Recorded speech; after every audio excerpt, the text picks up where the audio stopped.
These animals need us.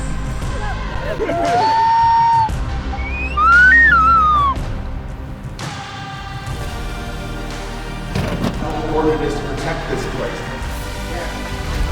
Surprised I wasn't getting knocked out.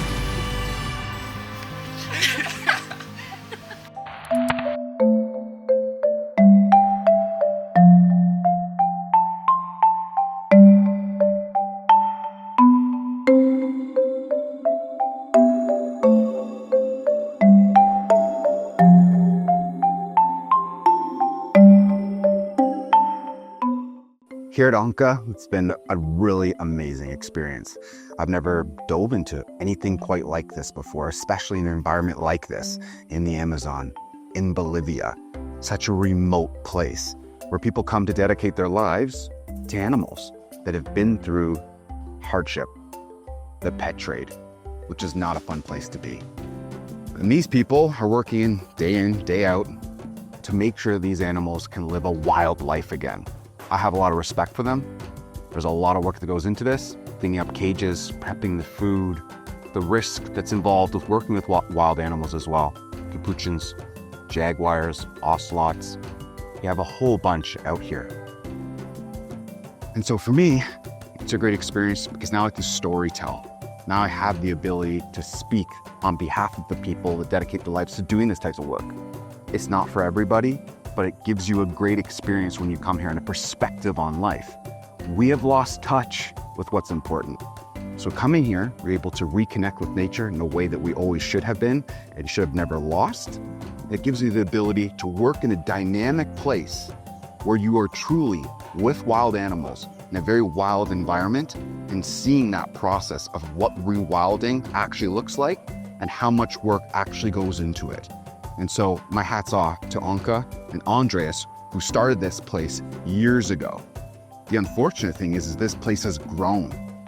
And although that is a great place or a great thing that we're able to protect so much more animals, the fact that more animals are coming in here means the pet trade is still a massive issue. We would love to not have this place exist, but it does, because still globally around the world, animals are exploited. How do we stop that? Well, education. And this is a great place to come and do that. So if you haven't done anything quite like this before, and you're looking for an experience, or you want to dedicate time or money, come here and do that. It'll open up your eyes to what's important and to see what's actually going on around the world. All right, so here's the deal. Me, Israel, and Blake are at Onça Wildlife Sanctuary filming a documentary, hoping that we can get some donations from some videos that we're throwing together for these animals that have been exploited by the illegal wildlife pet trade. Today, what our goal is for me to shoot some images and videos with this 400 prime right here. The struggle is these animals are used to humans, so they're extremely curious. They get way closer than a wild animal would. The other day when I tried to film with that 400 prime with the tripod, it just became a play toy for these animals. The other challenge we're facing right now is yesterday, Blake got attacked by 3 capuchin monkeys. So he's gonna be a little bit more on edge than he was previously, because at first glance, a lot of these animals, they seem gentle and friendly and happy-go-lucky, but yesterday you experienced how wild they actually are. I think the thing is being in these type of environments and understanding that being calm is the hardest thing to do, but the only thing you can do in that moment. If I was to panic and freak out, would have been way worse. Would have been way worse. So that's where the wildlife, I think, experience comes in, and I'm glad I react that way, but it's not so easy to do so. Well, and see, the capuchin monkeys are what I specialized with when I was living here 2 years ago. So they don't know Blake, so they're more likely to attack Blake. But when I come over, they just act normal again. Like, oh yeah, nothing happened. Kind of like just playing it cool. But they're much less likely to attack me just because we know each other. I've seen these animals grow up.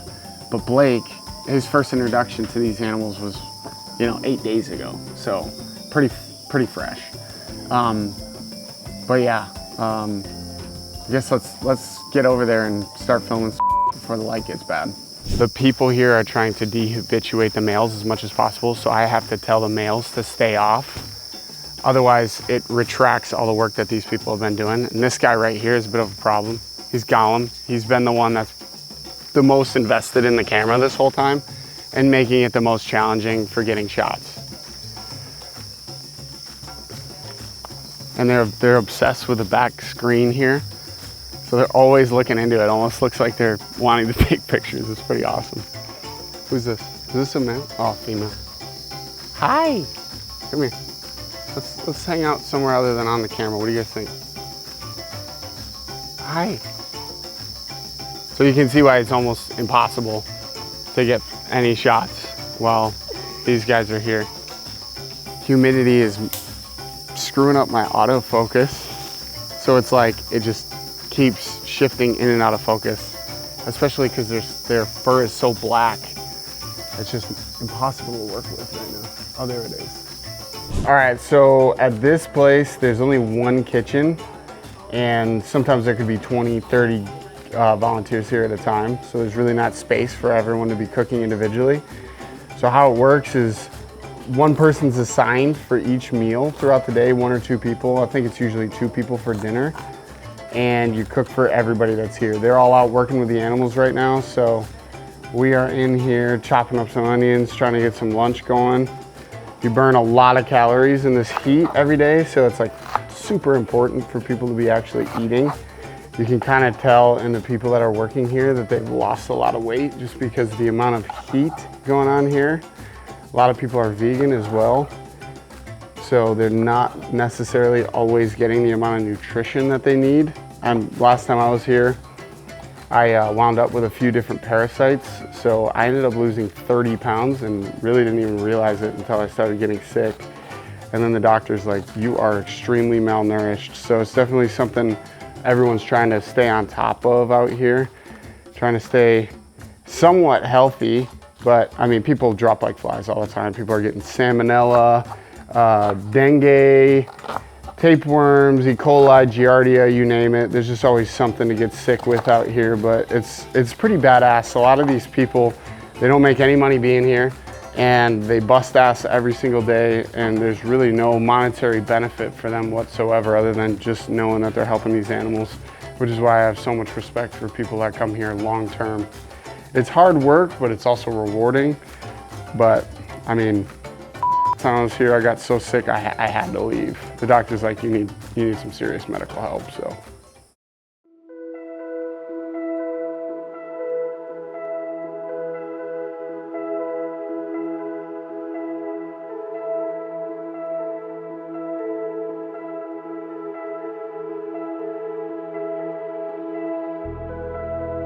Conservation, it's an umbrella term. I've dove into this whole web highlighting a variety of important topics that play into the challenges that are faced in a quickly changing world, where both species, flora and fauna, battle human impact at a pace that's pushing them to extinction from poaching, deforestation, human-wildlife conflict, you name it. But there's a pillar that I have not touched on, and I'm trying to understand, which is the pet trade. And so I came here to the Amazon in Bolivia. And we're gonna be diving into wildlife care and rewilding, where animals here are heavily exploited in the pet trade and trafficking. And we're the ones enabling it. There's countless species like spider monkeys, ocelots, margays, jaguars. They're all falling victim to the pet trade, where their babies are stripped from their mums and brought here. And we're trying to give them another chance to be wild again. So what you see on social media, it's all positive. You don't see the terrible negative effects, the damage to homes, the injuries on humans, and essentially get fed up and bring them places here for other people to deal with. So here's your notice. Don't support the animal trade, exploitation. Support the initiatives and projects and the fight. These professionals here cleaning up our mess. They go unnoticed, undervalued, and under-recognized. The damage to the environment, the biodiversity, and Earth as a whole is terrible. It's truly putting an investment in our planet and humanity by supporting places like this. I'm not asking for donations. I'm simply asking for you to pay your debt. We could all do more, we could all do better. And it starts here.